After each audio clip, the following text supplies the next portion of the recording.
So fast forward, look kind of 5 years down the road and think about CPQ.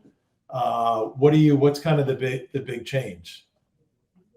I think it's the way that buyers interact with the quote. I think right now CPQ is, it just outputs a PDF, and if they need changes, you need to configure it and then re-output a PDF. It's not collaborative at all. So CPQ, and I like to call ourselves Product Revenue Optimization Pro. Mm-hmm. It's going to be that infrastructure that sellers could go and create a quote, send a link out, collaborate, bi-directional sync, so that any party at any given time is actually collaborating and changing the quantities if it's not locked. And then you can start seeing a lot of these analytics into how are your customers interacting with the quotes. Is it showing signs of the deal will get done or they're not interested at all? I think a lot of these tools, and especially Salesbricks, and it's the commitment that I'm making with my engineering team, is we're going to have to be a data company. And so as we understand what's optimized in the checkout flow and in a shopping cart abandonment, what closes, what doesn't close, a lot of that data is going to be redigested so that we can provide insights to customers and to our customers in particular. So they can tweak their pricing and packaging. They can optimize their checkout. They're making a lot of these critical decisions that could potentially even unlock millions of dollars at the end of the day. So CPQ has to quit, tripping over its own shoes around configuration and maintenance, and it has to be a data company that provides rich analytics to the vendors. So in the case of a enterprise sale, you would have say if I'm selling to you, we'd kind of go through the normal pitch and qualify and position. Mm-hmm. And then when you get to the point that you're going to have a strong degree of interest, then we'll work on kind of what the quote alternatives are. Mm-hmm. You're saying it's much more of a kind of interactive process, but it's kind of maybe more platform or tool based, where the customer is able to kind of input, and it could be dynamic. Then out from there, then kind of spits out pricing. Absolutely. Yeah. Like we're going to train software to go figure out what the right moment is to upsell your customer, right? If your customer's only expanded license and logins in a scenario where it's like less than 6 figures of percentage of growth over a course of a month, then maybe we don't ask them to go pay for this feature that just recently got turned on. If the customer is blowing out a lot of these usage metrics, for example, like in a scenario of a PQL, like are they inviting hundreds of users? Are they going over their subscription entitlements? Then now is the right time to upsell them by $50,000, by $40,000. And software will be doing a better job at figuring out what that right moment is to go upsell your customer. Because in sales, as you know, timing is everything, right? Time also kills all deals. And so software will learn how to go compute and figure out what is the right time to go upsell your customer. When is it the right time for you to actually visit the customer? Because maybe their use is actually really low. So those are a lot of the things that we're excited about. Yeah, awesome. And just thinking about some basic sales, I was at SaaStr today and I was walking around, and you might see I have a post I do once a week, which is I might be old school, but so I randomly went to Chili Piper, had a nice conversation, didn't ask for my information, went to Scratchpad, and then SalesLoft, who none of these companies I'm affiliated with. Ends up the person came out, he talked to me, hi Randy, blah blah blah, and then he kind of scanned me, and but just think about what a lost moment. They don't know any of those companies that I'm plugged into all these CROs and could potentially help them if I like them or whatever. So just amazing of how a lot of that works. Yeah, I mean today in software sales technology, it's a human first, and then it's tools that help augment and make their jobs a little bit easier, right?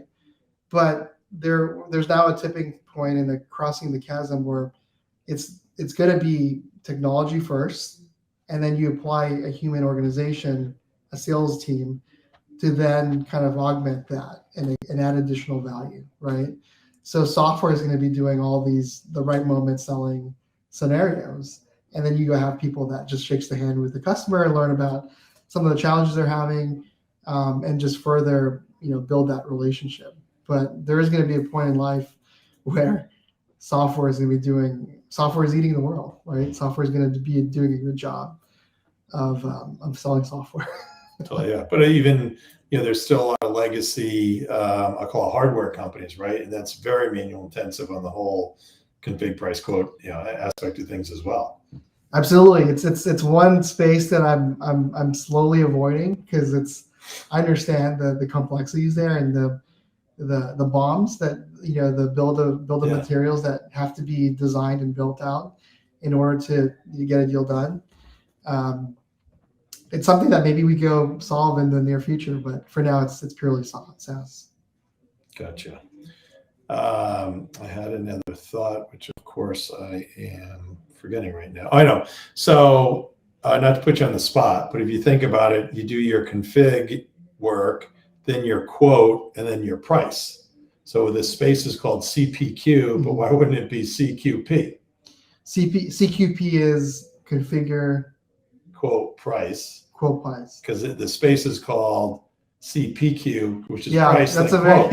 You can't do your quote until you do your price. Yeah, I think they you can't do the price until you do the quote. Yeah, they probably messed up the acronym, and that's probably why it's so painful to actually use the tool. But it's ironic. What's really ironic is one of the biggest CPQ providers out there is not actually using their own tool. They're using Apttus. Gotcha. Or they were using Apttus for a very long time. But yeah, I mean, we have to not look at that, because if we do, we're going to try to invent something that looks similar to the past. Yeah. We have to turn our heads to something of the future. So we try very hard to do the exact opposite of a lot of the other solutions out there. Awesome. Great. Now, just as a reminder, anybody watching, feel free to make any comments or ask any questions as well. John's just a wealth of knowledge for sure. Now, what about switching gears here maybe to sales tools that you use? I know Gong, who's a sales community sponsor, is one of your favorites, but maybe talk a little bit more about Gong, maybe some other favorites that you have. Yeah, I mean, Gong is great. I bought them once. I think we're a little bit too small for that at Salesbricks, but giving sales reps the ability to go rewind and see the tape reel around their performance in a meeting is tremendous. And being able to watch that over and over and share amongst sellers what a good tape reel looks like, it could really accelerate ramp time. And ramp time is money, right? If your rep takes 2 months more to ramp to understand the product and the sales process and the conversations that need to be had, that's literally millions of dollars of quota that's not being able to be achieved. And so Gong does a really good job of using AI to figure out the right moments and what the challenging moments are for that specific meeting. And they do a really good job of focusing on the sales rep. Great. What about maybe two others? Yeah. So one that I really love is a company called Atlas. Atlas allows us to watch how customers are interacting with our product, and that's super important early on in our development, right? We want to know if they're clicking a button that doesn't really actually get clicked. Are they having challenges configuring pricing and packaging?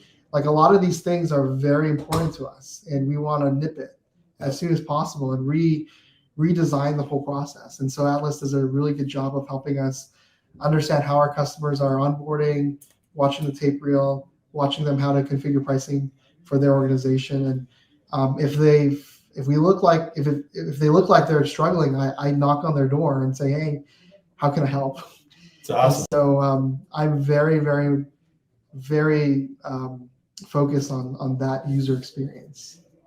Wow, very, very, very cool. And what about maybe along the way, any other kind of sales tips, tricks, best practices that you've seen? It could be something strategic, it could be something super tactical. Yeah, I think I think no, like hearing a no from a customer, from a prospect, is a great opportunity to drill in and to basically figure out and be creative, like I mentioned earlier. And so sometimes no is just, I just want to throw in the towel. I just don't want to deal with buying the solution right now. And so a lot of early, like younger sales professionals need to peel that onion a little bit more. And sometimes no from a buyer could also mean maybe not now, or maybe give me an offer that is more compelling. So don't just give up when they say, hey, I don't want to go buy from you. So if you put in the time and you know that your solution can help, like you earn the right to drill in with your customer if they say no, or not quite now. So that's one of my biggest advice for the younger sales professionals out there. Excellent. And kind of as a startup, how do you plan on dealing with kind of sales methodologies, the kind of training process, kind of getting your team up and going? Because you have a lot of kind of off the shelf trainings out there, and then you're probably going to have the Salesbricks way. What do you plan on doing? I think sales training is super important. It's enablement. I'm basically the first one who's going to go figure it out. And once I figure out that there's a repeatable process to this, I'm going to hire a team that's going to go 2x the reach I can get for outbounding and for sales conversations. And I need to prove to them that I did it for the first hundreds of thousands of dollars of ARR and 30, 40 customers. And I'm going to apply that knowledge that I have to help them, build out the right methodology on how to sell our product. So right now we're kind of in the figuring it out phase that I need to go through first. That's great. There's lots of great online alternatives out there too. Sales Impact Academy, maybe. Absolutely. It's kind of it's like the Peloton app for sales. That might be an interesting one for you. Yeah, we may or may not be working with them right now. There you go. Gotcha. All right. And anything else you want to kind of wrap with, or closing comments? No, it's been amazing working with you, Randy. You've been absolutely stellar. You're a great communicator. So kudos to you as an investor and advisor. Thank you. And I love what you're doing in the community. And I think you're a really great resource for, up and coming sales professionals who are slowly understanding that it's not an easy job, right? There needs to be a process. There needs to be mentorship, and there needs to be resources out there to help them in their careers. Absolutely. Thanks. Appreciate it. And Tucker, thanks so much for your help behind the scenes. It's been awesome having Jon here, co-founder and CEO of Salesbricks, and we're sponsored by SaaStr. If you're not, there you go. And if you're not attending, I think you can go to SaaStr.com, but there are just tons of great kind of, I'll call it, short, I forgot how many, 1,000 or so different, speakers and events. So I would definitely recommend you go check it out. Jason Lumpkin and team have done a fantastic job. Oh, there you go, at the buzzer. And next week, we're going to have Kevin Connolly, who's a SVP. John Barada, thank you. Appreciate it, John. We're going to have Kevin Connolly, who's a SVP at Dell. And his topic is going to be win medium business with integrated scale and speed with early in career leverage. So that's Randy's, politically correct speak for kind of younger, earlier in career sellers, tips and tricks for them. And then just go through the following week, MJ Leslie, then Diane Shapiro and Eric Brock, who are Dynam AI and Ondas Networks, Annalise Hussman, who's Gong, and then actually we have episode 100. Very excited to have Carl Eschenbach, who's longtime tech exec and become Sequoia partner extraordinaire. So thanks everybody for watching. Feel free to share the great news that we have here, and check out SaaStr and check out Sales Community. Thanks so much. Have a great night.